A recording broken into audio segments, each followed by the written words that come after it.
You're listening to the Archaeology Podcast Network.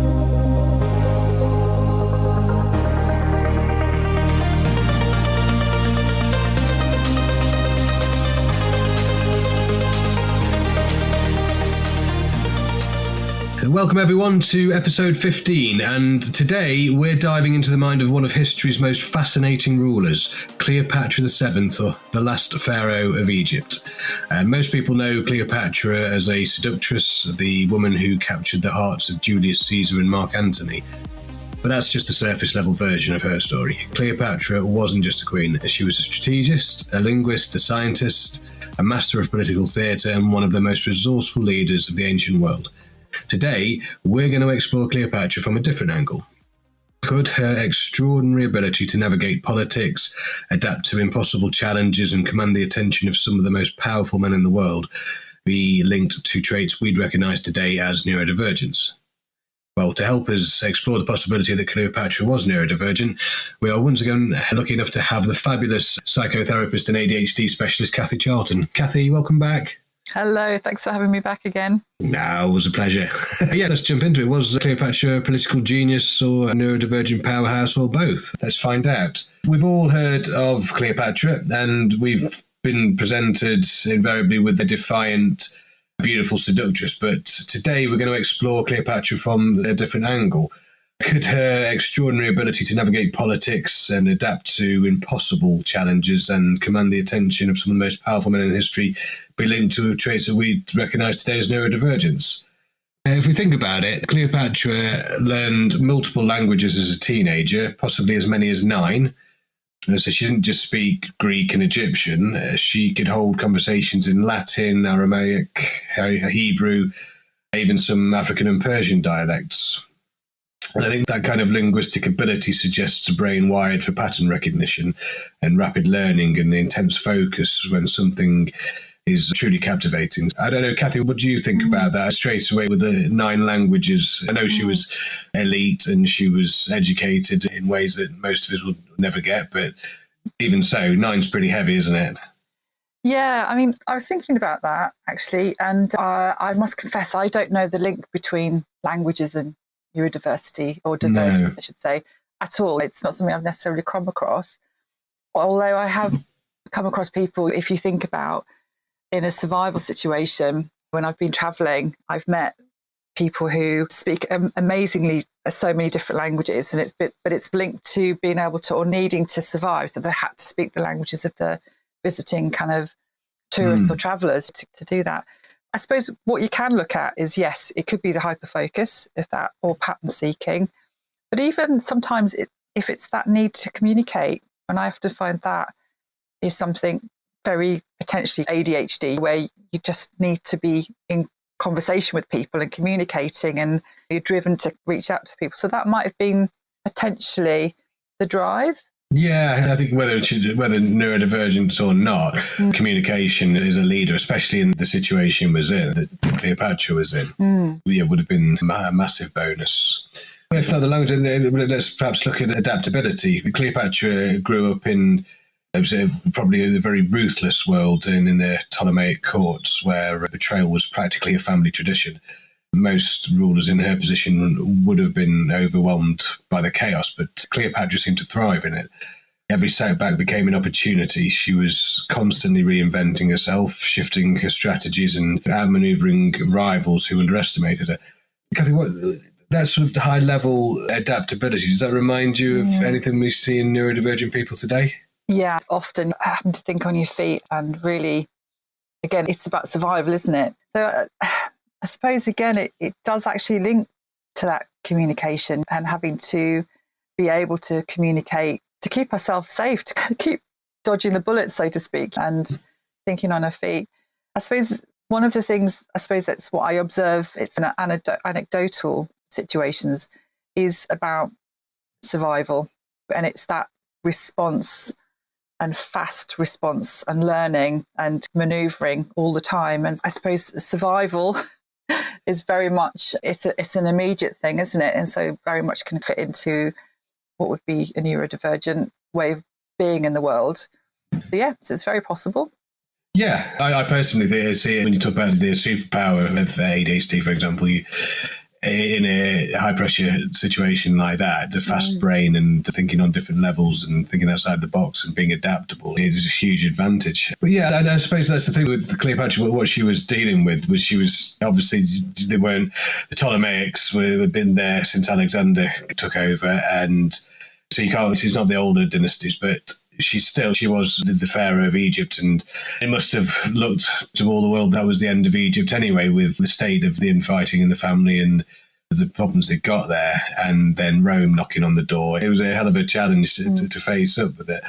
But yeah, I think what we can see, if we talk about Cleopatra, I think it's fair to call her a political genius, and I think if you imagine, it's 51 BCE, and Cleopatra, she's 18 years old at this point, and she suddenly finds herself in charge of a kingdom in crisis. Egypt is drowning in debt. Its food supply depends on the unpredictable flooding of the Nile, so the inundation, and then Rome's watching on, waiting for the perfect excuse to take control. So I think most rulers in that position, she could have played it safe. She could have aligned herself. She could have just rolled over, taken the paycheck or whatever. But she did the exact opposite. She didn't just accept the throne. She claimed it outright. She actually got rid of her younger brother's name from the official documents and presented herself as a sole ruler of Egypt. So it's straight away this immediate, decisive action, suggesting a mind that worked fast under pressure, something we see in neurodivergent people who thrive in high-stakes situations. But Kathy, I mean, impulsivity and quick decision-making, that's what the neurodivergent brain's all about, isn't it? Sometimes impulsivity can be seen as a negative, but actually that quick action, quick thinking is sometimes what you need in a crisis. So actually having somebody who can deal with immediacy quite well. So one of the things I always say is if I'm going to be on a sinking ship, I know exactly who I'd like to have with me. And it's somebody who has that kind of thinking, who can really, act quickly and also pull on lots of different information at any one time, deals really well in a crisis. Yeah. But yeah, just thinking being 18 years old and having this ability as well. It's beyond mature, isn't it? Handling that level of pressure. Obviously, she was groomed for it from a very young age. Yeah. So even so. But anyway, that was just the start of it, because I think Cleopatra's biggest test, came when her enemies forced her into exile. She could have waited for fate to decide her future, but instead she plotted a comeback. So she knew she needed a powerful ally, and there was no one more powerful at that time than Julius Caesar.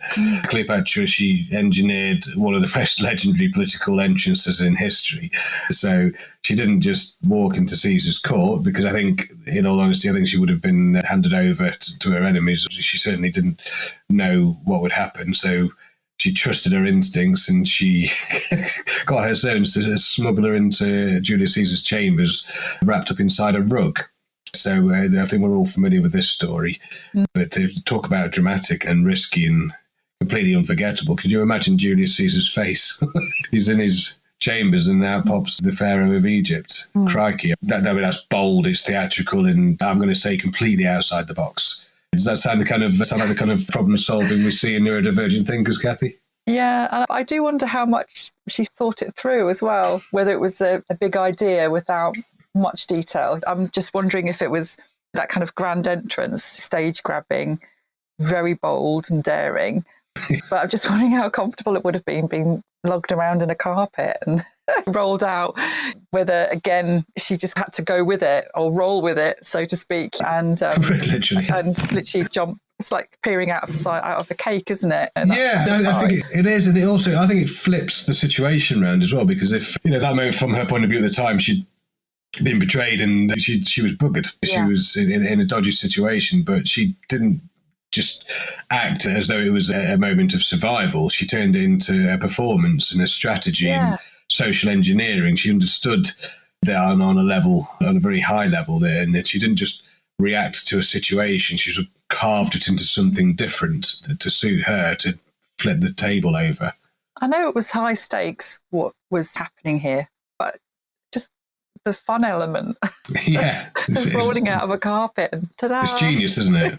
Yeah, very interesting mind. Yeah, absolutely. If you think about the amount of members of various cultures who were elite, who've had to abandon dignity to try and survive and go and beg for their lives or whatever, Cleopatra's just taken that to a different level. Yeah, I'm going to abandon dignity, but I'm going to do it in a really classy way.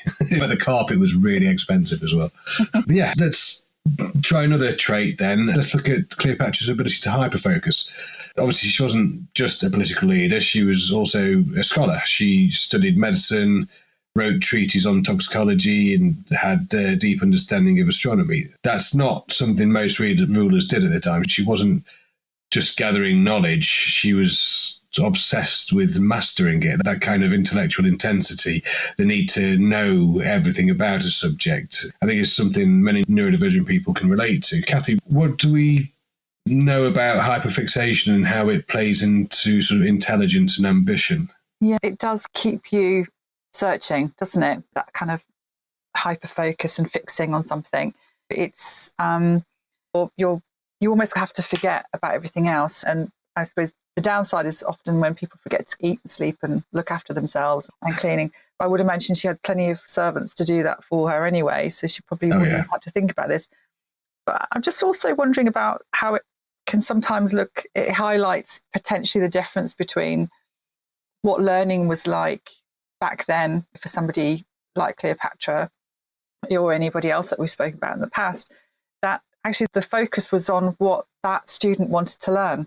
So then if it was of interest, then they would hyper-focus and fix on it and then become masters and learn everything they wanted to or needed to learn to satisfy that itch, really. So, yeah, maybe it's because the focus was on the student, what they wanted to know, rather than on what we're telling them they should be learning, which is what happens today, isn't it? And then we have a benchmark, a standard of what you have to learn.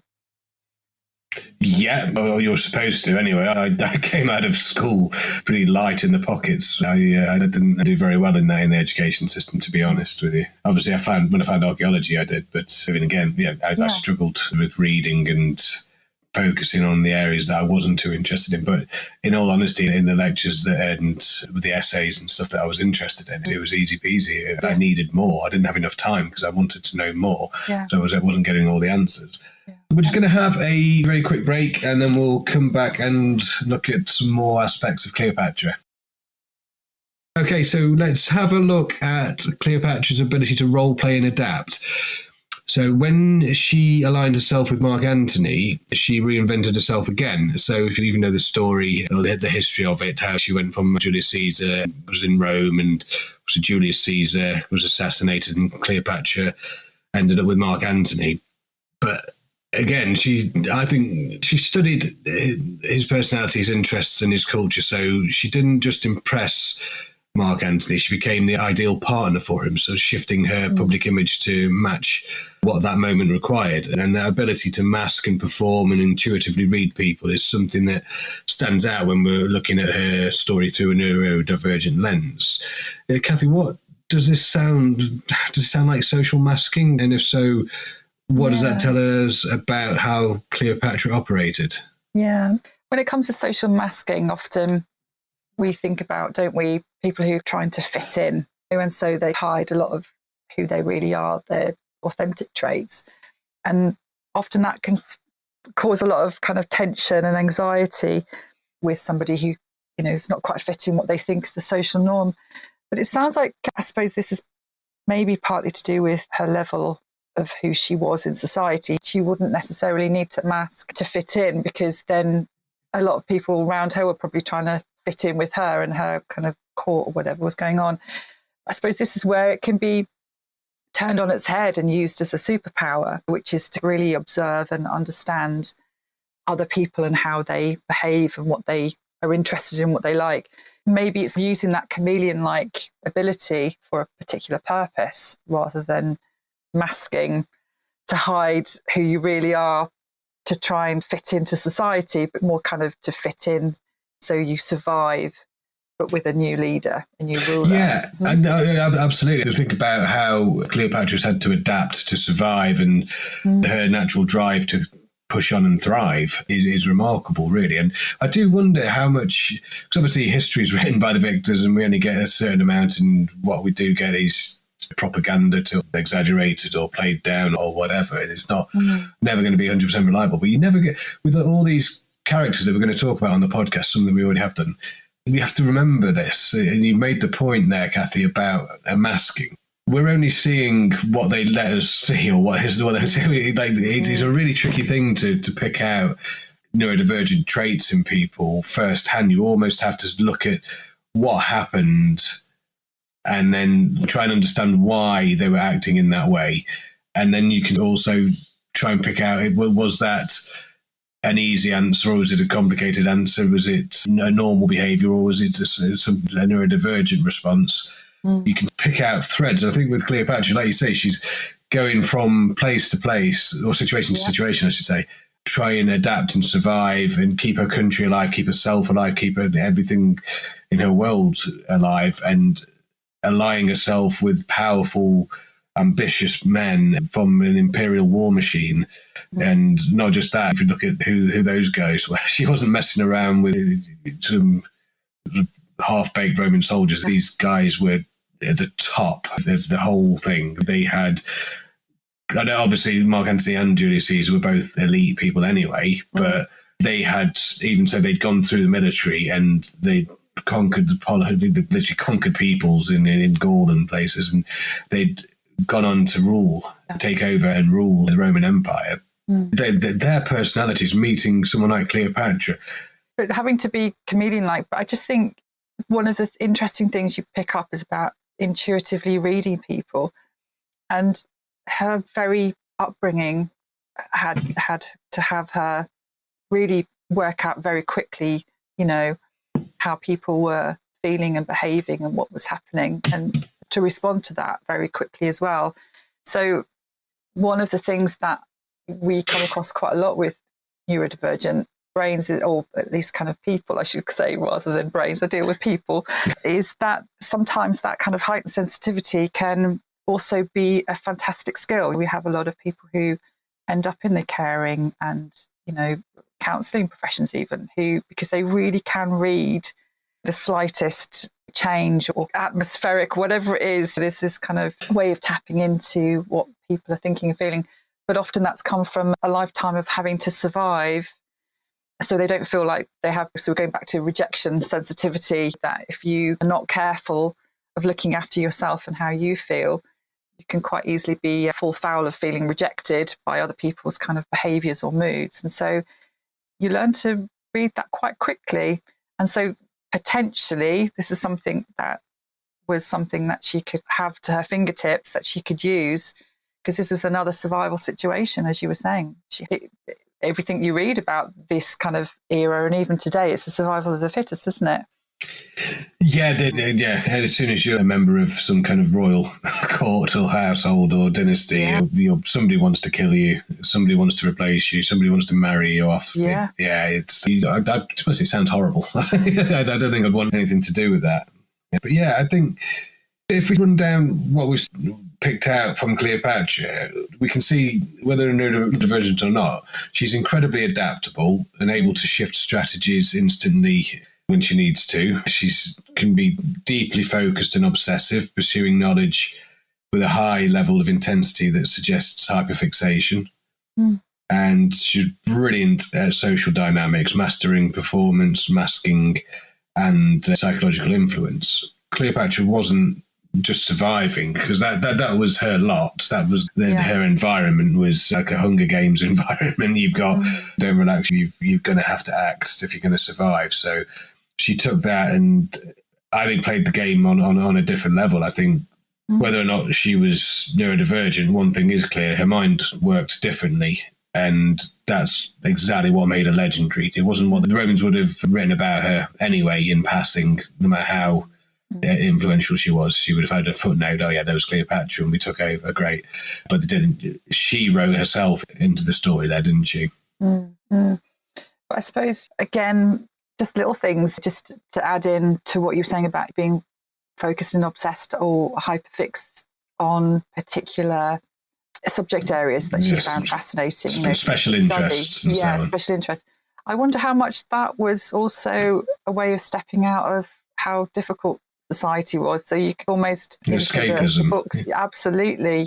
There's that lovely calming effect of stepping off the treadmill of surviving and doing something that you love, which is getting involved in the medicine or toxicology or whatever.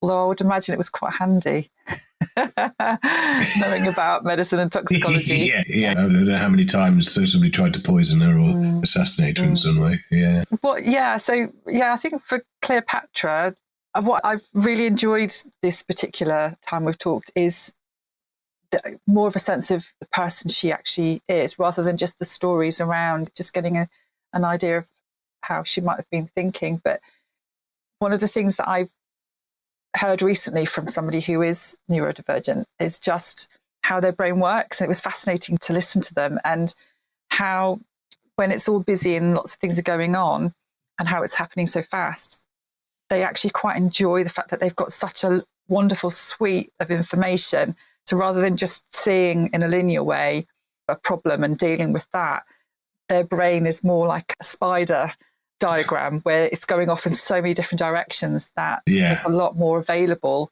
to them when they're actually dealing with something that they're faced with, a problem or an issue, which sounds like something that she was quite adept at. Potentially she was able to turn to any language that she needed. All this other stuff that she was learning on the side would have really given her a lot of intelligence and things that she could draw upon and hold her own in court. That's just fantastic, to be able to really argue her case and defend her position and operate quite quickly and be able to deal with forever changing and switching allegiances and situations. I just think she sounds like a really fascinating character.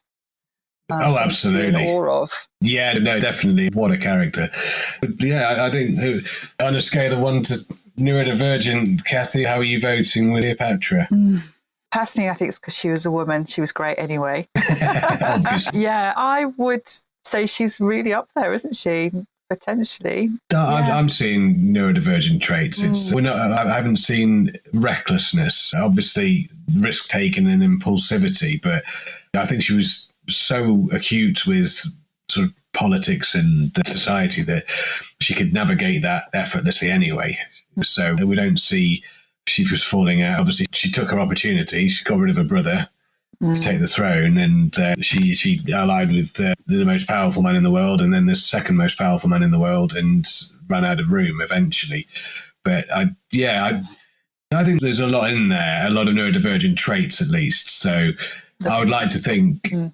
Especially the trouble is we haven't got a neurotypical Cleopatra to compare it to. We can't have a look at what would happen if she wasn't able to learn 9 languages and roll herself up in a carpet. Yeah, again, looking for patterns. And one of the things that is quite difficult because we don't have something similar to compare it with back in the ages, but things like dyslexia, being able to actually recognise patterns. Dyslexia doesn't necessarily stop you from learning a language, but you can actually pick up the patterns of a language. Do you see what I'm saying? Or that kind of way of thinking. So it's really difficult, isn't it, to know actually how her learning process and how did she learn? Was it from scholars teaching her, or was she having to... No, yeah, definitely. Yeah, she's read all those reasons. That's another episode idea that we could do dyslexia pre-writing, because how does that brain, obviously with dyslexia, we're all well aware of how difficult it is when it comes to sitting down and reading a book. But what about before writing existed? Were hieroglyphs easier for a dyslexic or not? But it's still a rhythm and a rhyme to it. You have to follow it through in order.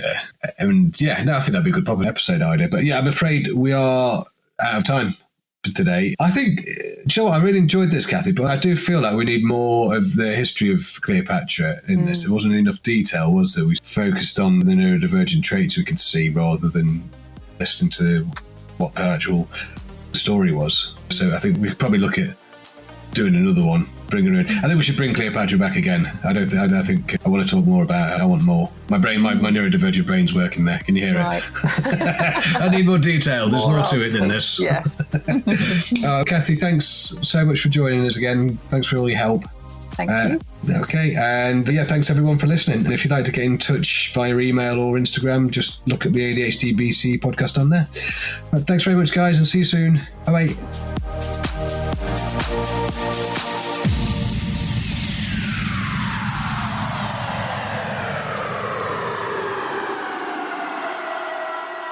The Archaeology Podcast Network is 10 years old this year. Our executive producer is Ashley Airy, our social media coordinator is Matilda Siebrecht, and our chief editor is Rachel Roden.